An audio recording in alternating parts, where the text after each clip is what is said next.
Breaking news mga kabayan, President Trump iniutos na ang shoot to kill sa mga barko ng Iran, partikular na sa mga fast attack boat na ginagamit ng Iran Navy matapos nitong salakayin ang tatlong pangkomersyal na barko sa Strait of Hormuz. Galit na si President Trump, sinabi nito na wala ng barko ng Iran ang makakalabas pa sa Strait of Hormuz at Gulf of Oman. US Navy agad na hinarang at inakyat ang isa pang barko ng Iran. Amerika, hinahanda ang malaking puwersa laban sa Iran. Maraming mga eroplanong pandigma ang umalis sa Amerika at patungo ngayon sa gitnang silangan. Epic Fury 2.0 nalalapit na. Bad news para sa Iran. Dumating na sa area of responsibility ang USS George W. Bush nuclear aircraft carrier kung saan punong-puno ito ng mga eroplanong pandigma. Ipinakita din ng open source ang aktibong pagsasanay na ginagawa ng mga B-52 bombers ng Amerika bilang paghahanda sa panibagong paglusob sa Iran. Iran, for the first time, inamin at ipinakita ang sira-sira at wasak ng mga eroplano.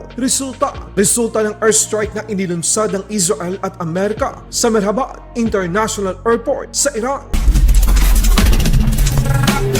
Matapos ang karahasan na ginawa ng Iran Navy sa tatlong pangkomersyal na barko sa Strait of Hormuz, President Trump agad na inutusan ang US Navy to shoot and kill ang anumang barko ng Iran, maliit man o malaki na naglalagay ng mga mines o bomba at naghahasik ng kasamaan sa karagatan ng Strait of Hormuz. Dagdag pa ni President Trump na huwag mag-atubiling sundin ng US Navy ang kanyang utos na ito. Kasalukuyan namang minamadali at pinapabilis pa ng Amerika ang paglinis at pagtanggal ng mga mines o bomba sa nasabing daluyan. Mas uminit pa si President Trump nang sinabi nito na walang makakalabas na barko sa Strait of Hormuz nang walang pahintulot sa United States Navy. Lahat ng mga dadaan na barko ng Iran ay mayroong nakabantay na barko ng Amerika. Sa katunayan, isa na namang barko ng Iran, ang MT Majestic X, kung saan may dalang langis mula sa Iran. Ang nasa Indian Ocean na ang hinarang pa at inakyat ng mga sundalo ng Indo-Pacific Command. Motor Vessel Majestic X, we intend to conduct the boarding of your vessel.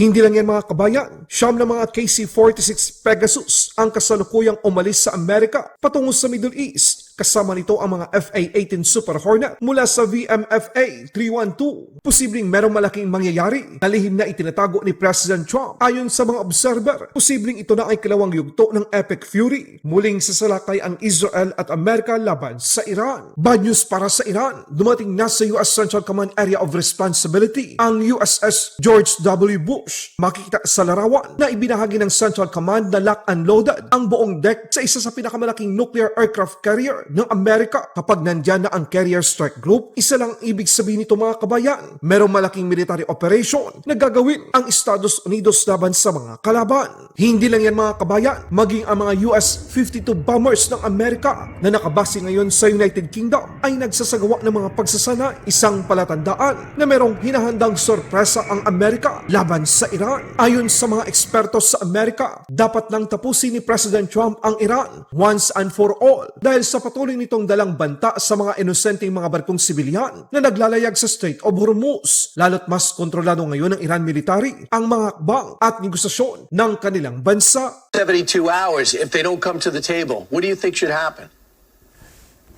Well, if there are two factions in Iran, one that wants a deal and one that doesn't want a deal, let's kill the ones that don't want a deal. If it's that simple, we've killed over 50 Iranian leaders so far. Let's go back. Let's end the ceasefire and finish the job. Admiral Cooper has taken out about 70 to 80% of the targets he was assigned. There's another 20 to 30% to be done. Let's finish that. Let's take out the leaders who don't want a deal, and then we threaten to destroy Karg Island if they don't give us the nuclear dust and bring them back to the table. Then I mean, it's clear that they're.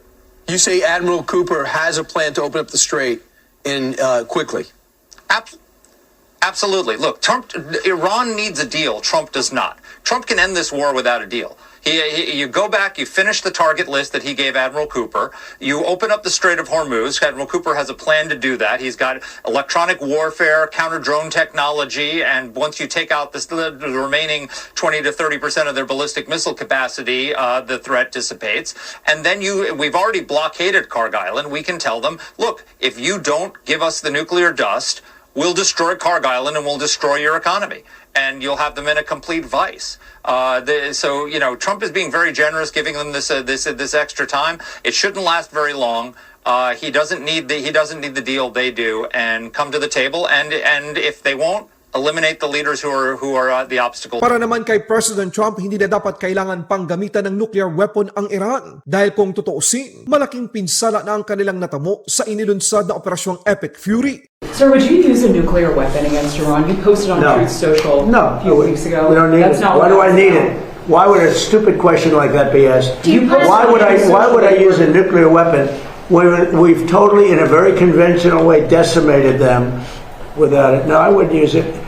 A nuclear weapon should never be allowed to be used by anybody. Sa katunayan, sa unang pagkakataon, ipinakita ng Iran state media ang resulta ng airstrike na inilunsad ng Israel at Amerika sa Mehrabad International Airport. Tumambad ang malaking pinsala sa mga eroplanong nakatigil sa nasabing paliparan. Ito yung sinasabi ng iba na mahina ang Israel at Amerika, pero mismo mga leaders at eksperto ng Iran ang nagsasabi at inamin na malaking pera at matagal na panahon bago muling mabuksan ang nasabing International Airport sa mismong sentrong syudad ng Iran.